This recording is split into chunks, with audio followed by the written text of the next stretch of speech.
টাকা পরিমাণ, তার নাম হলো উবাইস কুরনি। সে আমার প্রেমিক, আমি নবী তাকেও ভালোবাসি। সুবহানাল্লাহ সুবহানাল্লাহ। প্রেম কারে বলে? এ যুবকেরা, আমার প্রেম শুধু দাবি করলেই প্রেম হয় না রে বাবা। অনেকেই বলেছে আমরা ভালোবাসি, যেমন মনে করুন মজনু ভালোবাসে লাইলিকে। আমরা নবী ভালোবাসি তো, দাবিদার তো সবাই। অলিকে ভালোবাসি, দাবিদার তো সবাই। তো ভালোবাসা দেখুন একটুখানি বোঝাচ্ছি লাইলি মজনু দিয়ে। লাইলি মজনুর প্রেমের পাগল। মজনু আপনার কিনা প্রেম করে। এমন সময়তে মজনু বাবাজি আমার কি করে জানেন? দেওয়ালকে চুমা খায়। দেওয়াল। লোকে বলে হ্যাঁ রে মজনু তুই পাগল, তো সত্যি পাগল? দেওয়ালে চুমা খেয়ে কি হবে? বলে তোমরা দেখো দেওয়াল, এই দেওয়ালের ভিতরে যে বসবাস করে আমি তার মহাব্বতে চুমা খাই। বন্ধুরে, এই কথা যখন মজনু বলেছে, এমন সময়তে মজনুর কাছে লাইলি আপনার দুধ পাঠায়, দুধ প্রতিদিন। কারণ মজনু আশিক বাবা লাইলির মনের বড় আশা, আমাকে যখন ভালোবাসে মজনু, তাহলে আমাকে প্রতিদিন এক গ্লাস করে দুধ পাঠায়। বাড়িতে যখন তার কর্মচারী দাসীর সঙ্গে আলোচনা করে, এ দেখো মজনু আমার জঙ্গলে থাকে, লাইলি লাইলি করে, তার কাছে আমার দুধগুলো নিয়ে যাবে। দুধ এক ডুপ্লিকেট প্রেমিক, সে বলে খাবার একটা জারিয়া হলো, যাক হাতি তো ভালো পাইলে, প্রতিদিন দুধ খাওয়ার একটা বাহানা হলো। এখন ও জঙ্গলের ও বেশভূষা ধারণ করেছে। বাপজি আমার ধারণ করে জঙ্গলের মুখের কাছে বসে, ও লাইলি, ও লাইলি, লাইলি, লাইলি, লাইলি করছে। এখন ইয়ে দুধ নিয়ে যেতে গিয়ে দেখে সত্যি তো এই তো মজনু। লাইলি লাইলি করে মানে এই দুধ নিয়ে দেয়, খায়। বাবাজি আমার কেউ দেখে এ তো লাইলি মজনুকে দুধ দেয়, কিন্তু এ তো আসল মজনু না, আবার এক মজনু পাগল। হে বাবাজি, এখন মজনুর অভাব নাই। যেখানে যায় তালতলায় মজনু, আমতলায় মজনু, বটতলায় মজনু, সব মজনু সেজেছে খাবার আশায়। কি খাবে? লাইলি দুধ দেয়, দুধ খাবো। এই দুধের প্রেমের পাগল, দুধ খাওয়ার আশায় মজনু সেজে তারা বসে আছে বাবা। এমন সময়তে এসে বলতেছে মো লাইলি, এখন তো মজনু দেখি অনেক হয়ে গেছে, গাছতলায়, আমতলায়, বেলতলায়, বটতলায়, সব জায়গায় মজনু দেখা যায়, সব তো আপনাকে জপে লাইলি। মজনুর কথা, মজনু তো চেনাই যায় না আসল কোনটা নকল কোনটা। বন্ধুরে, এই কথা বলার পর সঙ্গে সঙ্গে আপনার লাইলি বলল এক কাজ করো, একটা পেয়ালা নিয়ে যাও, আর আপনার কিনা একটা চাকু নিয়ে যাও, যাইয়া বলো লাইলির শরীরটা বড় খারাপ, লাইলি এক পেয়ালা রক্ত চেয়েছে। বাপজি আমার রক্ত চেয়েছে, রক্ত। এই রক্তের কথা যখন হলো, এখন দাসী পেয়ালাটা নিয়ে আর একটা চাকু নিয়ে এখন মজনুদের কাছে গিয়ে বলছে, ওরা মনে করে দুধ আসছে বুঝি, ও লাইলি। এখন বাবাজি দুধ তো যাক, পেয়ালা চাকু নিয়ে বলে মজনু লাইলির শরীরটা বড় ভালো না, খুব দুর্বল হয়ে গেছে, এখন তাদের রক্তের দরকার, তাই এক পেয়ালা রক্ত দিতে বলেছে। এখন নকল মজনু বলে আমরা রক্তের বিনিময় দুধ খাই না।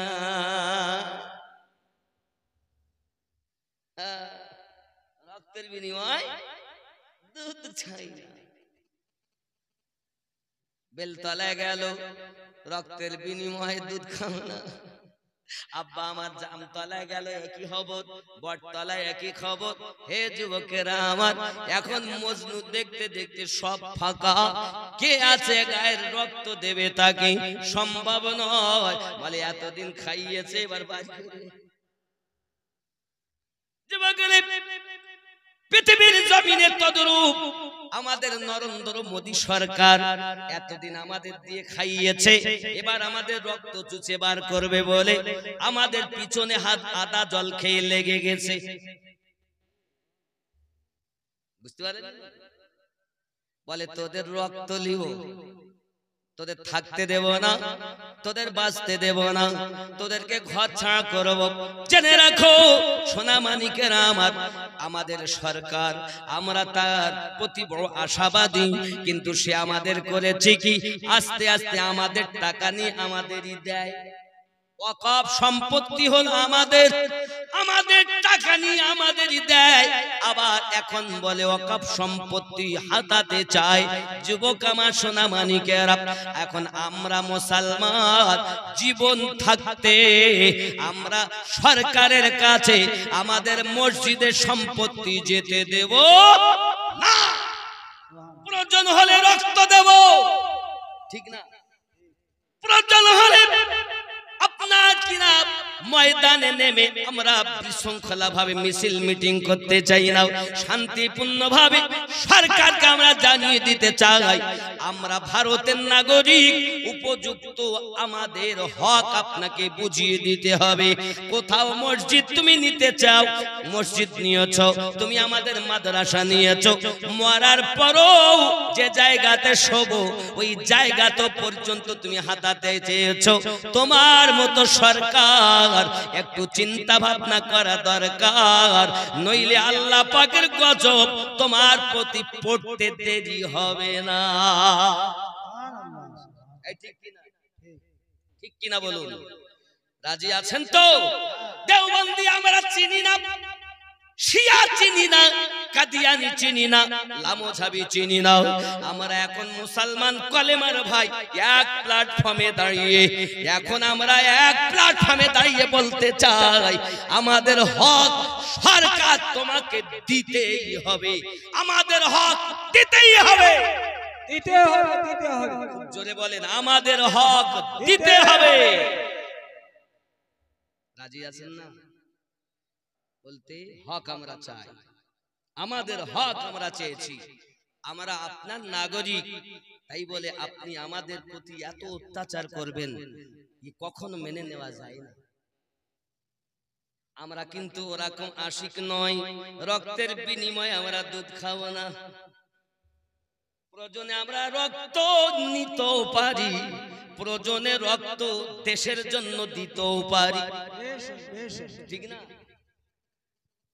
আমরা মুসলমান, এই ভারতবর্ষে মুসলমানের রক্ত হে বাবাজি আমার হবে না কো ব্যর্থ। মুসলমানদের দ্বারাতে হে বাবাজি মুসলিম সমাজের দ্বারাতে ভারতের ভিতর আমরা বুঝতে পেরেছি আমরা হলাম, এই ভারত স্বাধীন হয়েছে যুবকেরা আমার 1947 সালে। এখন ভারত স্বাধীন করেছে কি শুধু হিন্দু খ্রিস্টান জৈন বৌদ্ধ? ভালো করে তলিয়ে দেখেন, মুসলমানরাই করেছে, কিন্তু নামগুলো চেপে দিয়ে তাদের গুলো নাম দিয়ে দিয়েছে। কারো নাম ছিল, নামগুলো কেটে দিয়ে ওদের গুলো আগে দিয়েছে, কিন্তু আসল সবকিছু দিয়েছে মুসলমান। কখনো তুমি মসজিদ ছিনিয়ে নিয়েছো, কাতারার মসজিদ কিছু বলিনি, মালদাহার নিয়েছো আদিনা মসজিদ কিছু বলিনি, ছিনিয়ে নিয়েছো বাবরি মসজিদ, তবু আমরা সহ্য করে গিয়েছি। এবার তুমি আমাদের কলজাতে পা দিয়েছো, তোমার মতো সরকারের বরখাস্ত চাই, হয় তুমি তোমার গদি ছেড়ে দাও, নইলে এই হাত আমরা যেমন তুলতেও পারি আল্লাহর দরবারে দোয়া চাইবে। মুসলমানের বদদুয়ায় তোমার গদি শেষ হতে 10 দিন সময় লাগবে না।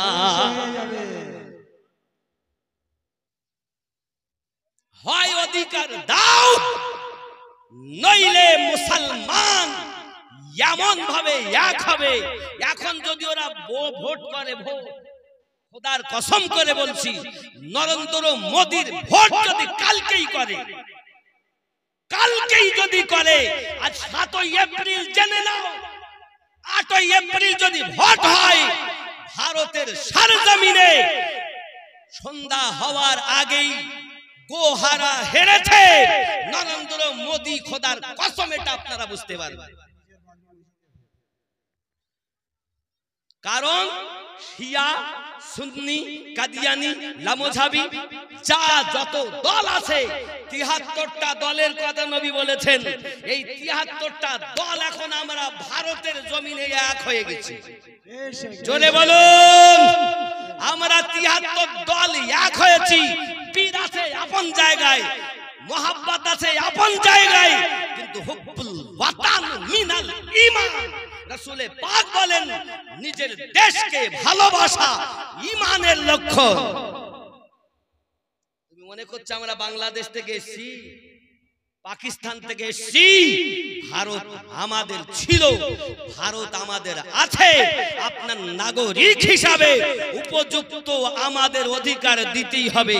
যে আইন তুমি পাশ করেছো এখনো 24 ঘন্টার মধ্যে ফিরিয়ে নাও, নইলে ওদিন আসতে দেরি নাই যে তোমার পদস্খলন হবেই। পদস্খলন হবেই, কেউ রুখতে পারবে না। বিভিন্ন দেশ, Bangladesh, Pakistan, Iraq, Tehran, America, সমস্ত দেশ ভারত সরকারকে এখনই তো বদনাম করতে লেগেছে। ইয়ার খেজে খেয়ে কাজ পেল না, এখন মুসলমানের রক্ত চুষে খাওয়ার জন্য লেগে পড়েছে। সাবধান হন। এখন আমরা দেওবন্দি সম্পর্কে বলবো না, ওয়াহাবি নিয়ে আলোচনা করব না। শিয়া, সুন্নি, ওয়াহাবি, লামোঝাবি, মাউদুদি সব আমরা কি কথা বলেন? আমরা কি এক হয়ে গেছি? বলুন না ইনশাআল্লাহ। আমরা এখন এক, কলেমার ভাই সবাই এক। জোরে বলুন না ইনশাআল্লাহ। ইনশাআল্লাহ। এ কোথা থেকে এসেছে বলতে ফতোয়া দা শুধু কাফের। এই কাফের করি তো শেষ করলো এরা, বেশি কোনো কাজ করিনি ইসলামের ধর্মে। এই ভারতে ইসলামের যিনি আলো জ্বালিয়েছেন তার নাম খাজা আজমিরি। সুবহানাল্লাহ, প্রেম সুবহানাল্লাহ। দিয়ে, কি দিয়ে? প্রেম দিয়ে। আমার কথা বুঝতে পারছেন না? রাগ হচ্ছেন? রাগ হচ্ছে? এগুলি বাস্তব। সারা এ ভারতে কোরআনের আলোতে ভরে দিল খাজা দেখো না। সারা এ ভারতে কোরআনের আলোতে ভরে দিল খাজা দেখো না। বলো না আমরা হাজার দিওয়ানা, বলো না আমরা মোহব্বতে, বলো না আমরা হাজার না, বলো না আমরা হাজার। पंजतनी फूल खाजा औलाद रसूल तोरी कतर तोरी जिनी तोरी कतर तोरी जिनी अकुले रिकू पंजतनी फूल खाजा औलाद रसूल तोरी कतर तोरी जिनी अकुले रिकुल महान भारते महान भारते है ना जगार तुलना बोलो ना हमरा हजार ना बोलो ना हमरा हजार दीवाना महान भारते कुरानेर आलोते भरे दिल खाजा देखो ना जोरे बोले पापी तापी बेदिन छिलो कत पतहारा दिनेर दावत दिलो खाजा प्रेमेरी द्वारा सुबहानाल्लाह सुबहानाल्लाह दिए प्रेमेर दावत कुरानेर दावत কিভাবে দিয়েছে প্রেম দিয়ে পাপি তাপি বেদিন ছিল কত পতহারা দিনের দাওয়াত দিল খাজা প্রেমেরি দ্বারা দেখায় কারামত বিলাই যত দয়া করুণা বলো না আমরা খাজার দিওয়ানা বলো না আমরা খাজার দিওয়ানা মহান ভারতে কোরআনের আলোতে ভরে দিল খাজা দেখো না জোরে ভাবে সুবহানাল্লাহ নামাজ রোজা ভারতে মসজিদে আজাদ পেয়েছি দিন ইসলাম হাজার অবদান। হাজার অবদান। ঠিক না বাবা? বেশক। মসজিদে আজান হচ্ছে হাজার অবদান। নামাজ রোজা এ ভারতে মসজিদে আজাদ পেয়েছি দিন ইসলাম হাজার অবদান। আলিয়া রহমান কয়, আহমদ মামিনুদ্দিন কয়, হয়ে যাও ইশকেতে ফানা, বলো না আমরা হাজার দিওয়ানা। জোরে হবে, জোরে বলুন সুবহানাল্লাহ। সুবহানাল্লাহ। ও বাবা, তাহলে নামাজ পড়তেও দিবে না। এর আগে বললো বাবা একবার কৃষি আইন পাস করে সে বিল ফেরত দিতে হয়েছে, হয়নি। আসাদুদ্দিন ওয়াইসির মতো একজন বাঘের বাচ্চা আছে বলে সকলের সামনে কাগজটা ছিটতে পেরেছে। বেশক, এই ঠিক কি না? ये আইন মানি না। এ শুধু আসাদুদ্দিন ওয়াইসির কথা নয়, সমস্ত ভারতবাসী মুসলমানের কথা। ঠিক কি না বলুন? পার্লামেন্টে কাগজকে ধরে এইভাবে ছেড়া অত মুখের কথা নয়। কি মনে করেছেন? সচেতন হতে হবে। একটু সামনে আছেন বাপ, জায়গা হচ্ছে না, একটু সামনে আসেন। জিকিরে লা ইলাহা ইল্লাল্লাহ জোরে লা ইলাহা ইল্লাল্লাহ লা ইলাহা ইল্লাল্লাহু মুহাম্মাদুর রাসূলুল্লাহ। জোরে বলুন না সুবহানাল্লাহ। হযরত ওবাইস করুনি পৃথিবীর জমিনে আমি নবীর সঙ্গে দেখা করে না, তার মা বৃদ্ধা বলে চোখে দেখতে পায় না, পায়ে চলতে পারে না, মায়ের খেদমত করে, মায়ের খেদমতের জ্বালায় আমার সঙ্গে দেখা করতে আসতে পারে না। কিতাবের ভিতরে বর্ণনা, আমার নবী পাক সাল্লাল্লাহু আলাইহি ওয়াসাল্লাম বলেন, তার দোয়াতে বনি কাবিল বনি ওজরবত বংশের যত বকরি গায়ে লোম আছে, ওই লোম পরিমাণ জাহান্নামী আল্লাহ জান্নাতে বানাবেন। একজন নবীর আশিকের দোয়ায় যদি এত জাহান্নামী জান্নাতি হয়, এখনো ভারতবর্ষের মাটিতে লক্ষ লক্ষ আল্লাহর নবীর আশিক রয়েছে। একবার যদি দোয়া চায় রে, গদি উল্টাতে সময় লাগবে। নারে তাকবীর, নারে রিসালাত। সংক্ষিপ্ত ইসলাম জিন্দাবাদ বলুন, জিন্দাবাদ। সংক্ষিপ্ত কথা বলি শোনেন। ভারতের সরকারের কাছে আমার আপিল, আমার এই পরামর্শটা মাথায় করে নেবে সরকার। সাবধান করে দিচ্ছি, শুনে নাও। গাউসে আজম আব্দুল কাদের জিলানী রাদিয়াল্লাহু তাআলা আনহুর দরবারে একজন খলিফা মুরিদ ছিলেন। বছরে তার কাজ ছিল দুটো জুব্বা বানাতো খাস করে। এক নাম্বার জুব্বাটা গাউসে পাককে দিতেন, আর দুই নাম্বারটা সেই যুগের রাজাকে দিতেন। রাজা শুনলো যে তাকে নাকি দুই নাম্বারটা দেওয়া হয়, এক নাম্বার গাউসে পাককে আতা করা হয়। এই সংবাদটা যখন তার কানে গেল, সঙ্গে সঙ্গে সে খলিফাকে ডেকেছে। ডাকার পরে বলছে, তুমি জুব্বা এক নাম্বার কোথায় দিয়েছো?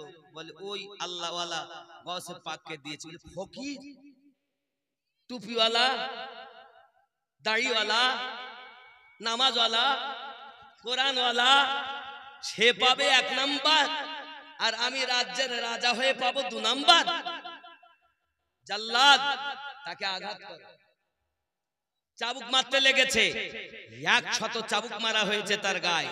100 চাবুক মারার পর ক্লান্ত হয়ে গেছে সে, খুব জর্জরিত, গা দিয়ে রক্ত ঝরে, কান্না করতে করতে আমার গাউসে পাকের দরবারে চলে গেছে।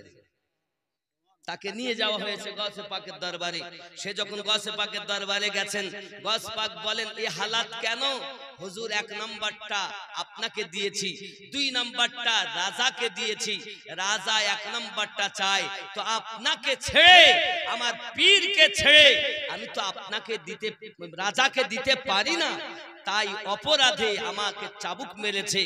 গৌস পাক জালালিতে এসে গেলেন, যাও আমার খাটিয়ার তলায় যাও, একটা মাটির ছোট পাত্র পেয়ালা আছে, দেখো ওই পেয়ালাটা উল্টে দাও। যখন ভিতরে যাইয়া ভক্ত মুরিদে ওই পেয়ালাটা উল্টে দিয়েছে, বাদশার রাজত্ব উল্টে গেছে। পরামর্শ দেই সরকারকে, এই মুসলমান আল্লাহওয়ালাদের খাটিয়ার তলায় সরকারের রাজত্ব ভরা থাকে। তুমি যদি মনে করো আমার রাজত্ব চলবে, এটা তোমার ভুল ধারণা। তোমার সরকারি যে ক্ষমতা পেয়ে তুমি লাফাচ্ছ, জেনে নাও আল্লাহর ওলিদের খাটিয়ার তলায় রাজার রাজত্ব ভরা থাকে। তোমার ধ্বংস হতে 1 সেকেন্ড সময় লাগবে না। এমনও আল্লাহর ওলি এই ভারতের জমিনে আছে। তুমি গোরস্থান নিয়ে আঘাত করো, কবরস্থান মানে তাহলে কোন আল্লাহর ওলি রাখবে না। ভারতের রাজা আজমিরি খাজা নাকি বলেন, মুদির গদি টিকে আছে তাও আল্লাহর ওলিদের দয়ায়। আমার আল্লাহর ওলিরা হলো দয়াবান। আল্লাহ গফুরুর রহিম, নবীকে বানিয়েছেন রউফুর রহিম, আর আউলিয়ায়ে কেরামেরা ওই রউফুর রহিমের কাছ থেকে দয়া পেয়ে তাদের দয়া আছে বলে চুপচাপ সহ্য করছেন। একবার যদি ওনারা ফিরে তাকান, তাহলে তোমার মানে ধ্বংস হতে, তুমি তোমার অস্তিত্ব নষ্ট হতে 1 মিনিট সময় লাগবে না ইনশাআল্লাহ। ঠিক কিনা বলুন? পরামর্শ দিচ্ছি আমি, নাগরিক হয়ে আমার ক্ষমতা নেই আপনাকে পরামর্শ দেওয়ার, তবু আমি কদম ধরে বলি, আমাদের সরকার বলে আপনাকে আমি বিনতি করব, অনুনয় করব, যে জিনিসটা করেছেন আপনি ভালো করেননি, এখনো সময় আছে, ফিরে আসুন। ঠিক কিনা? আমারে সইতে পারে না লোকে এসব কারণে, কিন্তু তুমি আমার কলজে হাত দিয়েছো, ছেড়ে দেব? দেওয়া যাবে? এ মুসলমান আমরা, কলেমার ভাই, কলেমার ভাই, একটু মোহাব্বতে দরুদ আল্লাহুম্মা সাল্লি আলা সাইয়্যিদিনা মাওলানা মুহাম্মদ ওয়া আলা আলি সাইয়্যিদিনা মাওলানা মুহাম্মদ সাল্লু আলা মুহাম্মদ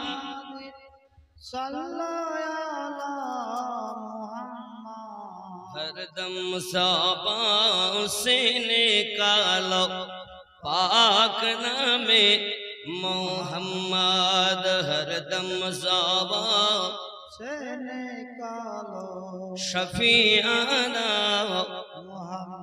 জোরে বলুন না সুবহানাল্লাহ।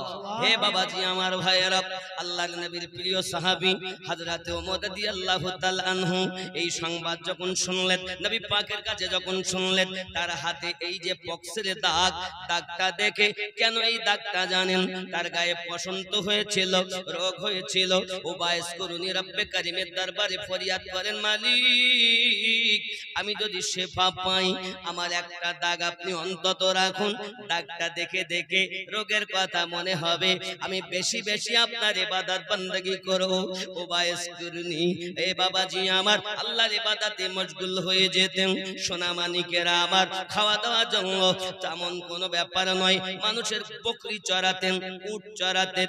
কিতাবের ভিতরে লেখা, ও বাইস করুনি যখন উটগুলো নিয়ে বার হতেন, বকরিগুলো নিয়ে বার হতেন, হে বাবাজি আমার, বকরিগুলো বার করার পরে বকরিগুলো আপনার কিনা একটাই কথা বলতো, হুজুর আপনি সরে যান, আপনি আগে আগে চলুন আর আমরা আপনার পিছনে চলবো। ইতিপূর্বে যত রাখাল দেখেছেন, রাখাল যায় পিছনে, অবলা জীব যায় আগে, কিন্তু ওই অবলা জীবগুলো বলে আমরা যাব পিছনে, আপনি যাবেন আগে, কারণ আপনি শুধু আমাদের রক্ষণাবেক্ষণের দায়িত্ব নিয়েছেন বটে, তবে আপনাকে কিছুই করতে হবে না, আমরা আপনাকে চিনি, কারণ আপনি আপনার রবের পাগল, আমরা হলাম আপনার পাগল। ওয়াজ করেনি কার পাগল? আল্লাহর পাগল। হ্যাঁ, ওয়াজ করুনি আল্লাহর পাগল। আমার জওয়ান যুবক সোনামানিকেরাও, এই জন্য বলা হয়েছে মান কুনতু মাওলা ফালাহুল কুল, যদি কেউ আল্লাহর হয়ে যায়, আল্লাহর সৃষ্টি জীব তার হয়ে যায়। ও সোনামানিকেরাও, এখন আমরা যদি আল্লাহর হয়ে যেতে পারি, আল্লাহর সৃষ্টি জীব তার হয়ে যাবে। বাঘ তাকে দেখে ভয় করবে, সিংহ তাকে দেখে ভয় করবে, পানির জীব তাকে দেখে ভয় করবে, কারণ আল্লাহ পাক আল্লাহ তাআলা বলেছেন ওমা খালাকতুল জিন্না ওয়াল ইনসা ইল্লা লিয়াবুদুন, সর্বশ্রেষ্ঠ করে আমি জিন এবং মানব জাতিকে আমার ইবাদত করার জন্য প্রেরণ করেছি। মানুষ হলো শ্রেষ্ঠ জীব বাবা, শ্রেষ্ঠ যখন মানুষ হইয়া যায়, আল্লাহ সৃষ্টি তার গোলাম হইয়া যায় নাকি? মানুষ যখন আল্লাহর হয়, আল্লাহ তখন তার হয়, হবে কি হবে না? অনেকে বলে তাই কি সম্ভব নাকি? মানুষ কখন আল্লাহর হবে আর কেমন করে আল্লাহ তার হয়ে যাবে? আব্বাজি আমার, আশিকরা সব সময় বলতে চায়, পাইলে নিরালায় গো নবী, পাইলে নিরালায় গো নবী, পাইলে নিরালায়, তুই কদমে চুমা খাবো, চরণ ধুলি মাখবো গায়ে, পাইলে সবাই বলুন পাইলে নিরালায় গো নবী, লাই হে পাইলে নিরালায় গো নবী, পাইলে দুই কদমে চুমু খাবো, দুই কদমে, আরো জোরে, দুই কদমে চুমু খাবো, কদম ধুলি মাখবো গায়ে, পাইলে জোরে বলেন না, পাইলে নিরালায় গো নবী, পাইলে লাই, দুই কদমে চুমু খাবো, চরণ ধুলি মাখবো গায়ে, পাইলে নিরালায় গো নবী।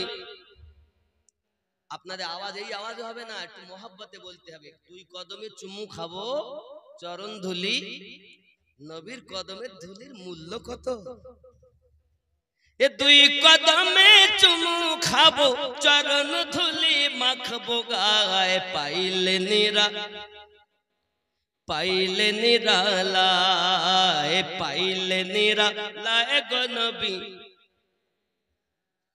দয়াল নবী কত দূরে, লোহিত সাগরের তীরে, দয়াল নবী কত দূরে, লোহিত সাগরের তীরে, মদিনার ওই সোনার ঘরে, মদিনার ওই সোনার ঘরে, কাঁদেন তিনি সর্বদায়, পাইলে নিরালায় গো নবী, লাই, পাইলে নিরালায় গো নবী। কেন? দুই কদমে চুমু খাবো, চরণ ধুলি মাখবো গায়ে, পাইলে নিরালায় গো নবী। জোরে বলুন না ইয়া রাসূলুল্লাহ।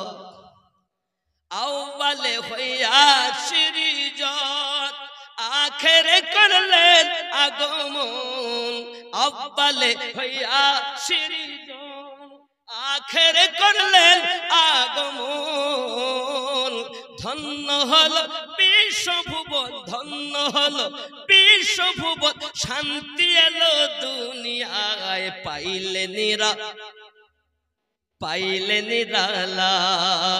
পাইলে নিরালায় গো নবী, দুই কদমে চুমু খাবো, দুই কদমে চরণ ধুলি মাখবো গায়ে পাইলে নিরা লায় গো নবী উম্মতি উম্মতি বলে কাঁদলেন নবী জীবন ভরে উম্মতি উম্মতি বলে কাঁদলেন নবী জীবন ভরে এখনো কাঁদিছেন নবী এখনো কাঁদিছেন নবী পাপী উম্মতের মায়ায় পাইলে নিরা লাহে গো নবী লায় পাইলে নিরালায় গো নবী দুই কদমে চুমু খাবো দুই কদমে চরণ ধুলি মাখবো গায়ে পাইলে নিরা খুব খেয়াল করে কাঁদি আমি বাংলায় বসে কাঁদি আমি বাংলায় বসে দেখা দাও গো স্বপ্নে এসে কাঁদি আমি বাংলায় বসে দেখা দাও গো নবী স্বপ্নে এসে কাঁদি একা বসে বসে কাঁদি একা বসে বসে আপনাকে দেখার আশায় পাইলে নিরা লাহে গো নবী লায় পাইলে নিরা লায় গো নবী দুই কদমে চুমু খাবো দুই কদমে চরণ ধুলি মাখবো গায়ে পাইলে নিরা দরুদ আল্লাহুম্মা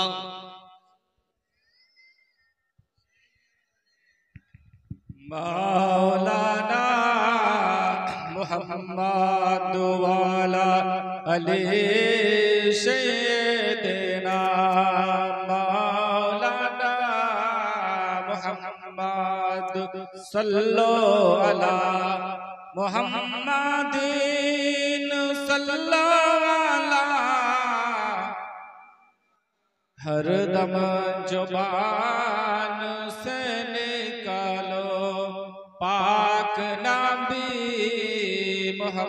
मोहम्मद हर दम जुबान से निकालो शाफियाना मोहम्मद সাল্লাল্লাহু আলাইহি ওয়াসাল্লাম এখন উবাইস কুরনির মতো আশিক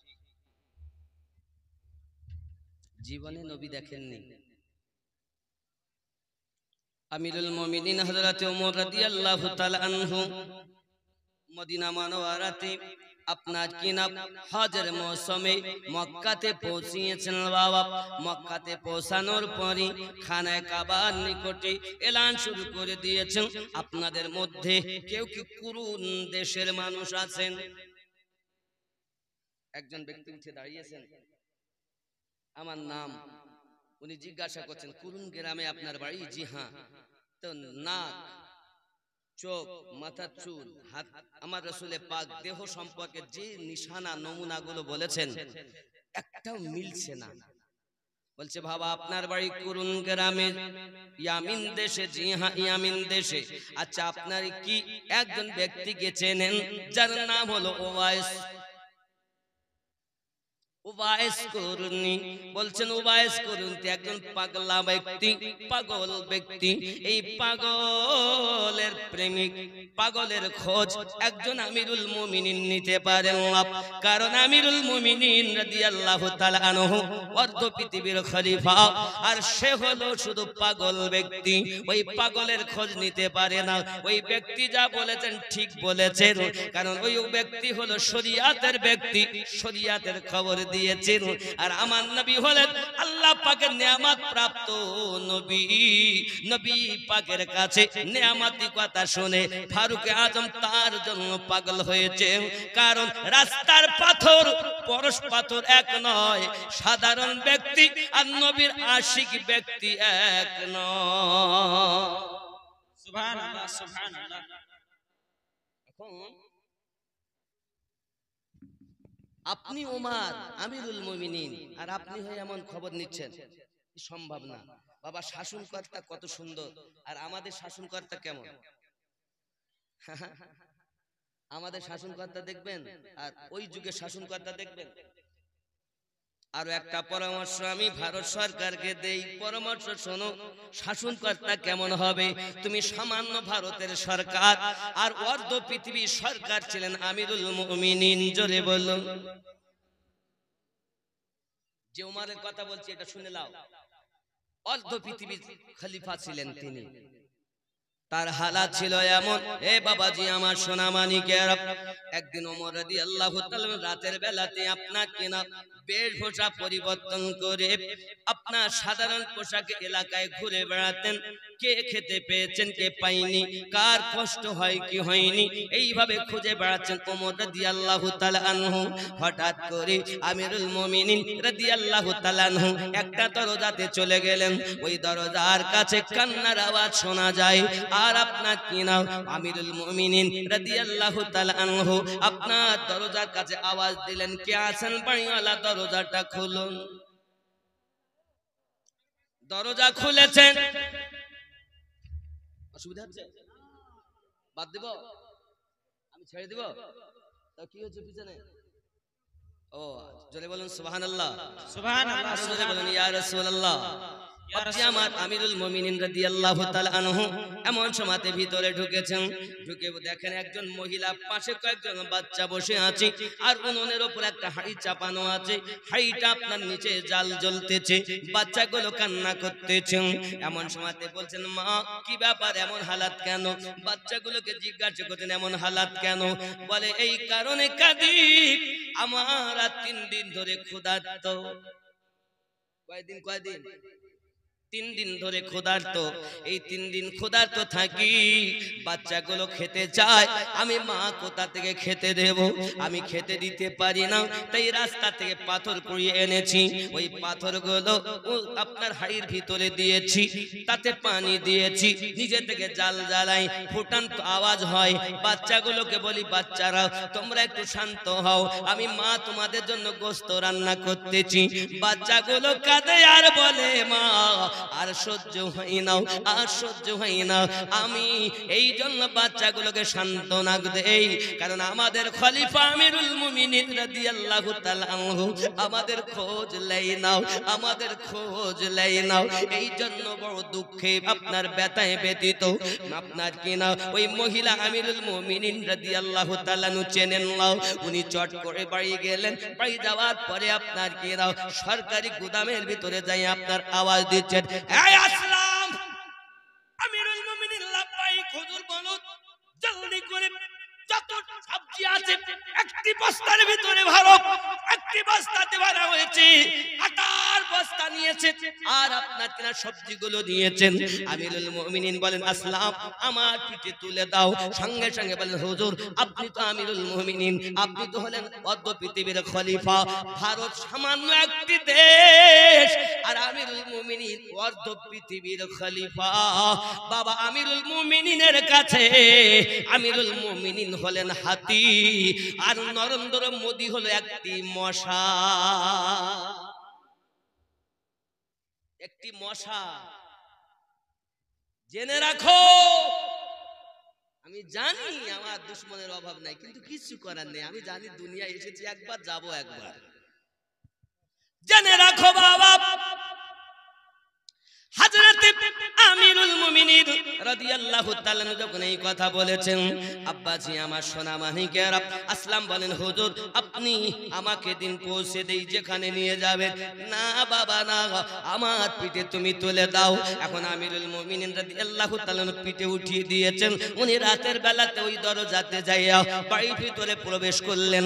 নিজ হাতে আটাগুলো ছেনেছেন, নিজ হাতে রুটি বানাইয়াছেন, নিজে রুটি বানাইয়াছেন, সবজি বানাইয়া বাচ্চাগুলো যে ঘুমিয়ে গেছে তাকে তুলেছেন। বাচ্চাগুলো তুলে নিয়ে আদর যত্ন করে বাচ্চাগুলোকে খেতে দিয়েছেন। রুটিগুলো বানাইয়া ওই মহিলাকে দিয়েছেন, মহিলাও খায়, বাচ্চাগুলো খায়, আনন্দ করে। হে বাবাজি আমার, মহিলাটা বলতে চায়, বাবা আমাদের এই রাজ্যের খলিফা ওমর রাদিয়াল্লাহু তাআলা আনহু না হয়ে যদি আল্লাহ আপনাকে খলিফা বানাইতো, রাজ্যটা বড় শান্তিতে চলতো। কিন্তু ওমর খলিফা হয়েছে, 3 দিন ধরে আমাদের খবর খবর লাই নাও, কিয়ামতের দিন আল্লাহর কাছে তার জন্য জবাবদিহি করতে হবে। আমিরুল মুমিনিন রাদিয়াল্লাহু তাআলা আনহু সংবাদটি শুনে কিছুই বললেন না, শুধু বলতেছেন, মা সকালবেলা আপনি ওমর ফারুকের দরবারেতে যাবেন, আমি ওখানে উপস্থিত থাকব, আপনার উপযুক্ত হক আমি দরবার থেকে পূর্ণ করে দেব। সুবহানাল্লাহ সুবহানাল্লাহ। এই আমাদের গ্রামের মেম্বার, প্রধান, এমএলএ, এমপি হলে সে আর মাটিতে পা দিতে চায় না। জেনে নাও অর্ধ পৃথিবীর খলিফার আদর্শ কেমন, এর নাম ইসলাম। এই রাগ করছেন আমার কথা শুনে? এই কথা যখন উনি বললেন, মহিলাটা দেখলেন খুব ভালো কথা, খুব ভালো মানুষ। ওমর যদি খলিফা না হয়ে আপনি হতেন তাহলে রাজ্য ভালো চলতো। ওমর রাদিয়াল্লাহু তাআলা বললেন, সকালবেলা আসবেন দরবারে, আমি উপস্থিত থাকব, খলিফার কাছ থেকে আপনার উপযুক্ত হক বুঝিয়ে দেওয়া হবে। জোরে বলুন সুবহানাল্লাহ। মহিলাটা সকালবেলা দরবারে গেছে, আর যাইয়া দেখছেন গদিতে বসে আছেন রাতের বেলা যে লোক আমার বাড়ি আটার বস্তা মাথায় করে নিয়ে নিজে হাতে রুটি বানাইয়া আমার বাচ্চাগুলোকে খাইয়ে দিয়েছেন, সেই মানুষটি সিংহাসনে বসে আছে। মহিলাটা লজ্জায় মাথা নিচু করে কান্না শুরু করে দিয়েছেন। আমি যে রাতের বেলা বলেছিলাম যে ওমর আপনি না হয়ে, মানে খলিফা ওমর না হয়ে আপনি যদি খলিফা হতেন তাহলে রাজ্য ভালোভাবে চলতো। 3 দিন আমাদের খোঁজ নেয় না, কিয়ামতের দিন আল্লাহর কাছে তাকে জবাবদিহি করতে হবে। এখন এই মুখ আমি ওমরকে দেখাবো কেমনে? জেনে নাও, ক্ষমতা পেয়ে ক্ষমতার জোরে জুলুম করো তুমি কমজোরদের উপরে। জেনে নাও আমরা কোন ধর্মের মানুষ, আমাদের খলিফা বাবা কেমন ছিলেন। হে যুবক, আদর্শ কত সুন্দর। আমিরুল মুমিনিন রাদিয়াল্লাহু তাআলা আনহু মহিলাকে ডেকেছেন, মা তুমি আমাকে মাফ করে দাও, আর আমি আপনার কাছে ক্ষমা চাই এই কারণে যে আমি ব্যস্ততার কারণে 3 দিন তোমাদের খবর নিতে পারিনি। তার জন্য কিয়ামতের দিন আমার জন্য আল্লাহর কাছে ফয়সালা দিও না, বিচার দিও না। কিয়ামতের কঠিন আযাব থেকে আমাকে রেহাই দেওয়ার জন্য আল্লাহর কাছে ফরিয়াদ করো। বলো মা, তোমার যা হক আমি আমিরুল মুমিনিন বুঝিয়ে দেই, শুধু কঠিন দিনে শাস্তি থেকে আমি যেন রেহাই পাই, এটাই হলো তোমার কাছে কামনা। বলো আমাকে ক্ষমা করলে কিনা। মহিলাটা কাঁদেন আর বলেন, হুজুর আপনার মতো খলিফা জগতে আর হবে না, আপনার মতো খলিফা হবে না, আমি ভুল করেছি, মাফ করে দিন। মহিলাও বলে, আমি আপনাকে মাফ করে দিলাম। জোরে বলুন সুবহানাল্লাহ। তারা কবরের ভয়ে কাঁদেন, হাসরের ভয়ে কাঁদেন, আর আমাদের ভয় আছে। ক্ষমতা পেয়েছি, রাজ্যের মানুষের প্রতি অত্যাচার শুরু করে দিয়েছি, তবু তো খেয়ে কাজ পেল না। কবরস্থান নিয়ে, মসজিদ নিয়ে, মাদ্রাসা নিয়ে, হে বাবা ঈদগাহ নিয়ে, কখনোই সম্ভব নয়। এ তো টিকে থাকবেই না। এ যারা বলে কঠিন অন্যায় করে। তাহলে আমরা শিক্ষা পেলাম ইসলাম ধর্ম এমন একটি ধর্ম, মানুষের ভ্রাতৃত্ববোধ ইসলাম শিক্ষা দেয়। মানুষের পাশে দাঁড়ানোর শিক্ষা ইসলাম দিয়েছে, নাকি বলেন আব্বা আমার? কারণ নবীর জিন্দেগি হলো পৃথিবীর জন্য মডেল। আর আপনি গীতা বলেন, বাইবেল বলুন, জিন্দা বিস্তা বলুন, পুরাণ বলুন, মহাভারত বলুন, এক কথায় যত ধর্ম আছে সমস্ত ধর্ম গ্রন্থ থেকে আমাদের গাইড বুক কোরআন শরীফ হলো 1 নাম্বার গাইড বুক। যত ধর্মগুরু আছে সকল ধর্মগুরু থেকে আমাদের ধর্মগুরু 1 নাম্বার ধর্মগুরু।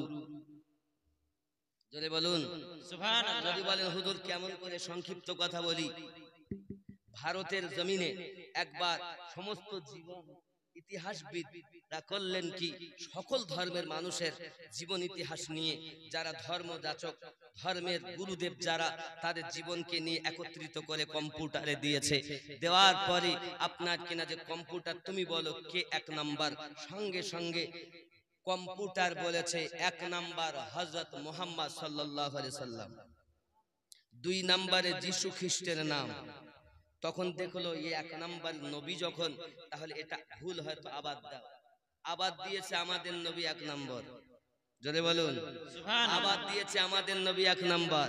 7 বার কম্পিউটারে দেওয়ার পরও কম্পিউটার স্বীকৃতি এটাই দিয়েছে, ভারতের মহামানব, ভারতে 1 নাম্বার মডেল যার জীবন, তিনি নবী মুহাম্মদ সাল্লাল্লাহু আলাইহি ওয়াসাল্লাম। কথা বুঝতে পারেননি? তাহলে আমরা তো ওই ইসলাম ধর্মাবলম্বী। শুধু তাই না, গাইড বুক কোরআন শরীফ। হে বাবাজি আমার, আমাদের জন্য গাইড বুক এমন, এই গাইড বুকের মধ্যে বলা হয়েছে, এই গাইড বুক যেই ব্যক্তি পড়েছে, জীবনকে পরিবর্তন করার চিন্তা ভাবনা করেছে, আল্লাহ পাক তাকে 1 নাম্বার মডেল বানিয়ে দিয়েছেন। জোরে বলুন সুবহানাল্লাহ। আমার কথায় রাগ করছেন? বাপজি আমার, খেয়াল করুন, পৃথিবীর জমিনে হযরতে আমিরুল মুমিনিন রাদিয়াল্লাহু তাআলা চরিত্র এত সুন্দর। আমরা সেই মুসলমান, আমরা সেই মুসলমান। আমরা আঘাত করি না, আবার কেউ আঘাত করলে, ইট মারলে পাটকেল খেতে হয়, আমরা ছাড়ি না। যেমন আমরা জীবন দিতেও পারি, কুরবান করতেও পারি, তেমন আমরা ইচ্ছা করলে জীবন নিতেও পারি। আমরা আগে আঘাত করি না, কেউ করলে আমরা তাকে ছাড়ি না। 3 দিনের পিপাসিত কারবালায় যদি এমন করে বীর পুরুষের মতো কারবালার মাটি হতভম্ব সকলকে তাক লাগিয়ে দিতে পারে, আমরা হোসাইনি মুসলমান আমরাও পারি। তাও আমরা চাই না, আমরা চাই আমাদের অধিকার, আমরা চাই আমাদের